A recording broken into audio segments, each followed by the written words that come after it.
नमस्कार दोस्तों, आपका हमारे चैनल में स्वागत है। सुंदरकांड का इतना महात्म क्यों है? तुलसीदास जी राम कथा लिख रहे थे। हनुमान जी भगवान श्री राम को अपने आत्मज से ज़्यादा प्रिय थे। प्रभु ने सोचा कि भक्त के मान से मेरा मान है, मेरा सम्मान है। हनुमान जी के महात्म से संसार को परिचित कराने का ऐसा अवसर कहाँ मिलेगा। प्रभु ने अपना प्रभाव दिखाया। रामचरितमानस के सुंदरकांड को लिखते लिखते तुलसीदास जी हनुमान जी को श्री राम के समान सामर्थ्यवान लिख गए।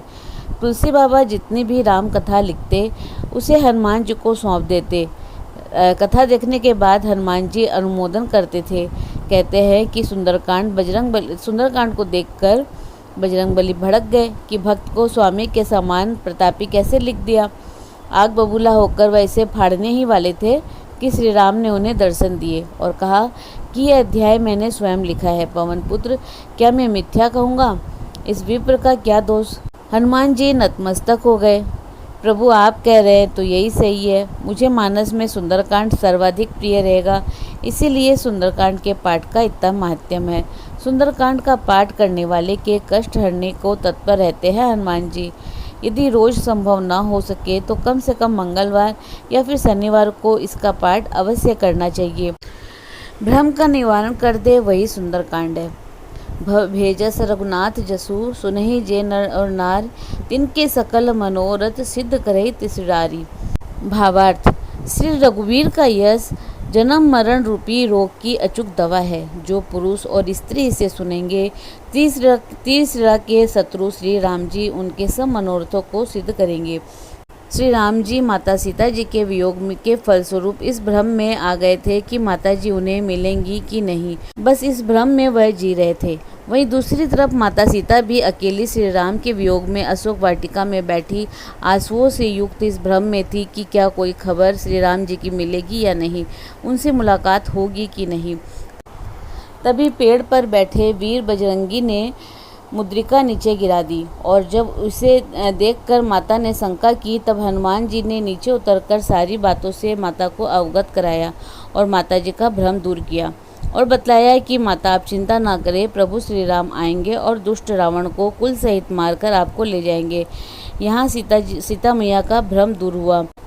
माता का भ्रम दूर करने के बाद जब वापस आते हैं किष्किंधा में, तो श्री राम को सीता मैया के बारे में सारी बातें जामवंत जी द्वारा बतलाने के बाद श्री राम जी का भी भ्रम दूर हो जाता है।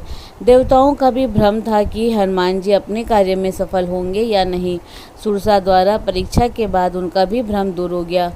रावण भी इसी भ्रम में था कि उसकी इच्छा के बिना लंका में कोई प्रवेश नहीं कर पाएगा, उसके पुत्रों को कोई भी मार नहीं पाएगा। पवन सुत लंका में प्रवेश करके और अक्षय कुमार को मारकर रावण का भी भ्रम हनुमान जी ने दूर किया। त्रिजटा को भ्रम था कि उसका सपना सत्य होगा या नहीं। अंजनी पुत्र ने लंका दहन करके यह भ्रम भी त्रिजटा का दूर किया। स्वयं केसरी नंदन को यह भ्रम था कि कैसे त्रिजटा का सपना लंका जलाने को पूर्ण करे। तब रावण के आदेश पर वानर के पूंछ में आग लगा दी और यह उनका भ्रम भी दूर हुआ।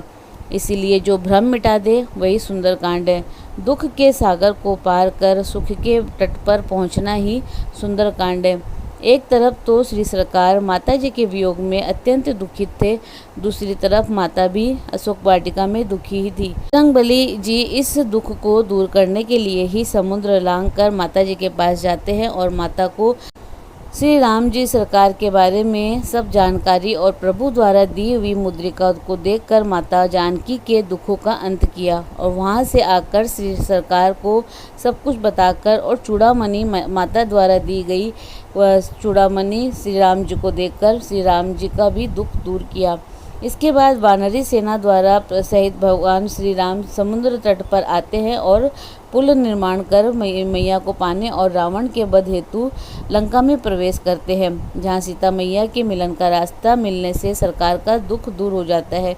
वहीं मैया को सरकार की जानकारी मिलने से दुख दूर हुआ। वहीं आर्य सभ्यता के संरक्षण, मुनिगण और देवताओं का दुख रावण के वध के लिए भी इसी कांड में रास्ता मिला। इसीलिए तो दुखों के सागर को पार कर सुख के तट पर पहुंचना ही सुंदरकांड है। असफलता को सफलता में बदलना ही सुंदरकांड है। श्री राम कथा में सप्त सोपानों में यही एकमात्र सोपान है जिससे हम पाते हैं कि सफलता ही मिली, कोई असफलता का जिक्र नहीं है। जहाँ बालकांड में नारद जी को विश्व मोहिनी को पाने में असफल होते हैं, अयोध्या कांड में राजा दशरथ श्री राम जी को राजा के रूप में नहीं देख पाते हैं, भरत जी प्रभु को चित्रकूट से वापस लाने में असफल होते हैं, अरण्यकांड में जयंत श्री राम जी को श्री राम जी के अलावा कहीं शरण पाने में असफल होता है, किष्किंधा कांड में बाली सुग्रीव को हराने में असफल होता है, लंका कांड में मेघनाद का यज्ञ असफल होता है। वहीं उत्तरकांड में संबुक प्रकरण भी एक तरह से असफलता का ही प्रतीक है। सकल सुमंगलदायक रघुनायक गुणगान, सादर सुने ते तरही भव सिंधु बिना जल जान। इसका भावार्थ है श्री रघुनाथ जी का गुणगान संपूर्ण सुंदर मंगलों को देने वाला है। जो इसे आदर सहित सुनेंगे वे बिना किसी जहाज के और बिना किसी साधन के ही भवसागर को तर जाएंगे। इसीलिए सुंदरकांड असफलता पर सफलता प्राप्त करना ही है। दोस्तों, इसी प्रकार और भी रोचक जानकारी के लिए आप हमारे चैनल को लाइक, शेयर व सब्सक्राइब करें। हमारे चैनल में विजिट करने के लिए धन्यवाद।